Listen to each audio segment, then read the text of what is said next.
بسم الله الرحمن الرحيم.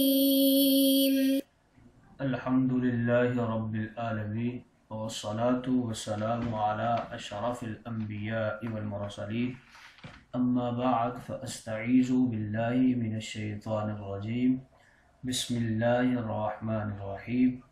السلام علیکم ورحمۃ اللہ وبرکاتہ. عزیز طلبہ کرام، امید کرتا ہوں احباب خیر سے ہوں گے. انشاءاللہ آج ہم تفسیر جلالین کے درس نمبر 195 میں سپارہ نمبر 18 سے سورہ نور کی منتخب کردہ آیات 23 اور 24 کو پڑھنے کی سعادت حاصل کریں گے، جن میں کلام باری تعالیٰ و کلام مفسر کا ترجمہ ہوگا. کلام مفسر کی تشریح و توضیح کی جائے گی. درس پر ہونے والے اعتراضات کا جواب دینے کی کوشش کریں گے اور ان آیات مقدسہ سے حاصل شدہ فوائد کا ذکر کرنے کی سعادت حاصل کریں گے. تو آئیے طلبہ کرام بلا تاخیر بڑھتے ہیں اپنے آج کے درس کی طرف. بسم اللہ الرحمن الرحیم. رب تعالیٰ نے ارشاد فرمایا: ان الذین یرمون المحصنات الغافلات المؤمنات لعنوا فی الدنیا والآخرہ ولہم عذاب عظیم. یہاں سے ذکر کر رہے ہیں پچھلی آیات مقدسہ میں سیدنا صدیق اکبر اولو الفضل آپ کے حوالے سے ذکر فرمایا گیا کہ آپ اپنی جو آپ نے قسم اٹھائی تھی اسے توڑ دیں، یعنی نیک بخت لوگوں کا ذکر ہوا.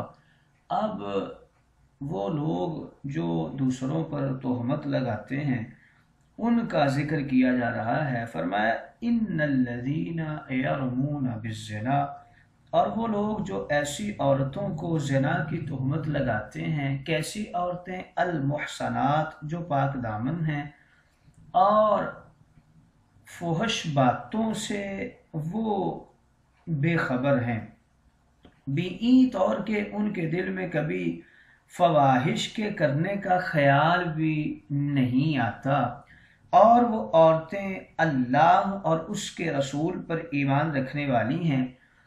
تو یہ جو تہمتیں لگانے والے ہیں ان کا کیا انجام ہوگا؟ لعنوا فی الدنیا والآخرۃ ولہم عذاب عظیم. تو ایسے لوگوں پر دنیا و آخرت میں لعنت کی جاتی ہے اور ان لوگوں کے لیے اس دن بڑا عذاب ہوگا. یوم تشہد علیہم السنتہم وایدیہم وارجلہم بما کانوا یعملون. کون سا دن وہ ہوگا جس دن ان کے خلاف ان کی زبانیں اور ان کے ہاتھ اور ان کے پیر ان کے اعمال کی گواہی دیں گے، خواہ وہ اعمال قولی ہوں یا فعلی ہوں. اور وہ دن کون سا ہوگا؟ وَهُوَ یوم القیامہ، وہ قیامت کا دن ہوگا. یوم کے حوالے سے بتا رہے ہیں کہ یوم کا ناصب استقر فعل محذوف ہے جس سے لہم متعلق ہے. یشہدو کے حوالے سے بتا رہے ہیں کہ یشہدو تا اور یا دونوں کے ساتھ ذکر کیا گیا ہے. آئیے طلبہ کرام ترجمہ کے بعد بڑھتے ہیں آج کے درس کی تشریح و توضیح کی طرف. اس آیت مقدسہ ان الذین یرمون المحصنات الغافلات المؤمنات میں بظاہر مکرر وہی مضمون ہے جو اس سے پہلی آیات قذف میں آ چکا ہے، لیکن در حقیقت دونوں میں ایک بڑا فرق ہے، کیونکہ آیات حد قذف کے آخر میں توبہ کرنے والوں کا استثناء اور ان کے لیے مغفرت کا وعدہ ہے، اور اس آیت میں ایسا بالکل بھی نہیں ہے، بلکہ دنیا و آخرت کی لعنت اور عذاب عظیم بلا استثناء مذکور ہے.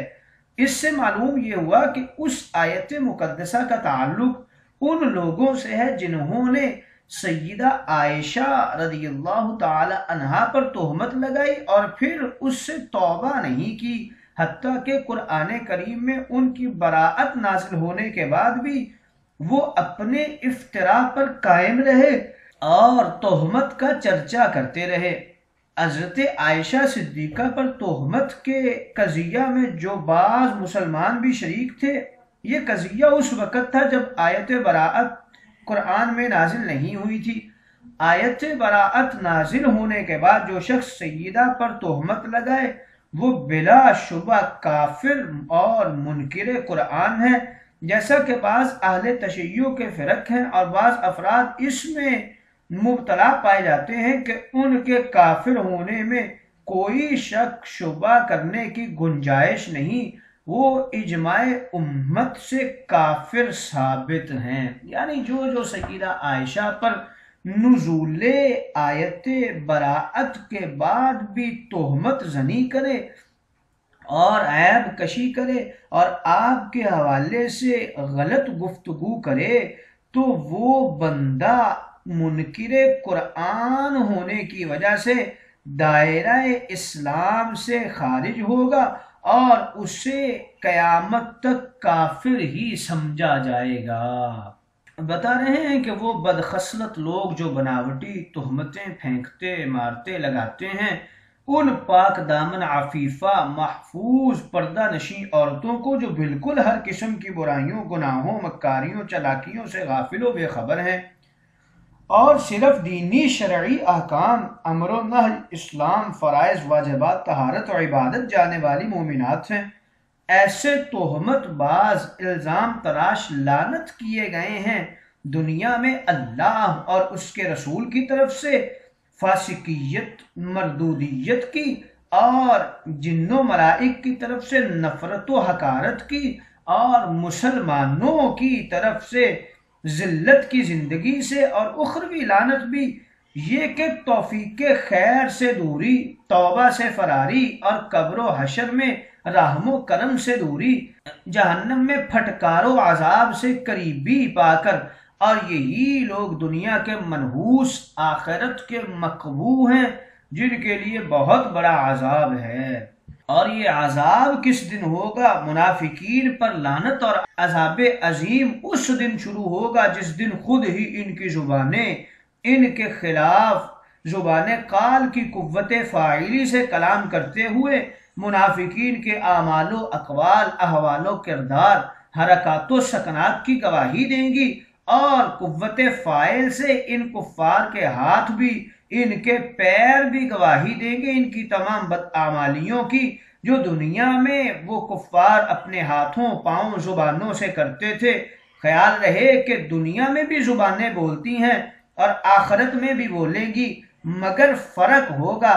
پہلا فرق یہ ہے کہ دنیا میں ہر انسانی زبان قلب یا عقل یا نفس امارہ کا کلام بولتی ہے، صرف آلہ بن کر، دانت، ہونٹ، تالو، جبڑوں، حلق کے 24 مخرجوں اور پورے منہ کی مدد سے، مگر آخرت کے میدان محشر میں اس آلہ کلام پر مہر لگا دی جائے گی، پھر یہ قلب و عقل نفس امارہ کا کلام نہیں بول سکے گی، بلکہ زبان کے اس لوتھڑے میں قدرتی قوت گویائی پیدا ہوگی اور یہ زبان فاعل کلام بن کر خود کلام اب کی متکلم ہوگی اور زبان کے اعلیٰ کاری پر مہر لگ جائے گی، جیسا کہ سورہ یاسین میں ہے الیوم نختم علی افواہہم، یعنی بروز حساب ہم مہر لگا دیں گے کفار کے منہوں پر، تب یہ زبان ہاتھوں پیروں کی طرح قدرت الہی سے قوت گویائی پا کر کفار کے قلب و قالب، روح و عقل کے خلاف گواہی دے گی، اور یہ بدبخت کفار دنیا میں مجھ سے کیسے شرک بلوایا کرتے تھے اور قذف و افک کی بد کلامیاں لگوایا کرتے تھے، اور ہاتھوں پاؤں بھی خود بول کر کفار کے خلاف ان کی بدکاریوں کی گواہی دیں گے جو یہ کفار اپنے ان ہاتھوں پیروں سے کروایا کرتے تھے۔ ہاتھ پاؤں کی یہ متکلمانہ گواہی اس وقت شروع ہوگی جب یہ زبانیں پورے منہوں کی مدد والا کفریہ کلام اور بدعمالیوں کا انکار بول دیں گی، یا پھر دیگر گواہوں کی اپنے کافروں کے خلاف گواہی کو جٹلا دیں گی۔ آئیے طلبہ کرام ان آیات مقدسہ میں مفسرین کرام کچھ اقوال کرتے ہیں۔ یرمونا کے معنی میں 3 قول ذکر کرتے ہیں۔ اکثر نے فرمایا کہ اس سے مراد حضرت صدیقہ کو تہمت لگانا ہے، اور بعض نے کہا کہ تمام ازواج انبیاء علیہم السلام کو تہمت لگانا مراد ہے، کیونکہ ہر نبی کریم کی کسی بھی بیوی کو تہمت لگانا افک مبین اور بہتان عظیم ہے۔ اور بعض کے نزدیک یہ حکم شرعی تا قیامت ہر مومن مسلمان پاک دامن خواہشات نفسانی سے غافل عورتوں کو تہمت لگانے کا ہے، مگر پہلا قول زیادہ درست ہے، کیونکہ اگرچہ اب یہ حکم تا قیامت ہے مگر ان آیات میں صرف افک صدیقہ ہی مراد ہے، ان کے صدقے میں دوسروں کو بھی عزتیں ملی ہیں۔ لعنوا کے معنی میں 2 قول ذکر کرتے ہیں۔ اکثر نے فرمایا کہ یہاں کفار، فساق، منافقین، ہر قسم کے کاذب پر لعنت مراد ہے، اور بعض نے کہا صرف کفار منافقین مراد ہیں، کیونکہ لعنت صرف کفار پر ہوتی ہے، منافق بھی کافر ہے مگر فاسق کافر نہیں ہے۔ آئیے طلبہ کرام ان آیات مقدسہ سے ہمیں کچھ فوائد بھی حاصل ہوتے ہیں۔ دنیا میں مردود و مقبول بندے کی نشانی یہ ہے کہ جس کو گناہ کے بعد توبہ، ندامت، معافی کی توفیق اور آئندہ نیک بننے کی سعادت مل گئی تو سمجھ لیجئے کہ یہ بندہ بارگاہ الہی میں مقبول ہے۔ جس کو گناہ کے باوجود نیکی کی سعادت، توبہ اور معافی کی توفیق نہ ملے، گناہ کر کے سزا کھا کے بھی اکڑا پھرتا رہے، تو سمجھ لیجئے کہ یہ بندہ مردود بارگاہ الہی ہے۔ اور یہ فائدہ ہمیں اِلَّا الَّذِينَ تَابُوا اور اِنَّ الَّذِينَ يَرْمُونَ کے بعد لُعِنُوا فرمانے سے حاصل ہوا ہے کہ وَالَّذِينَ يَرْمُونَ مقبولین بارگاہ ہیں کیونکہ تابو کا ثواب پا گئے، اور اِنَّ الَّذِينَ يَرْمُونَ مردودین بارگاہ الہ ہیں کیونکہ لعنوا کا عذاب ان پر نازل ہوا ہے۔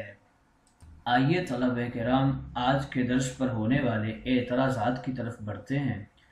پہلا اعتراض آج کے درس کے اوپر یہ ہوتا ہے کہ اس کی کیا وجہ ہے، پہلے محسنات فرمایا، پھر غافلات فرمایا گیا اور پھر مؤمنات فرما دیا گیا۔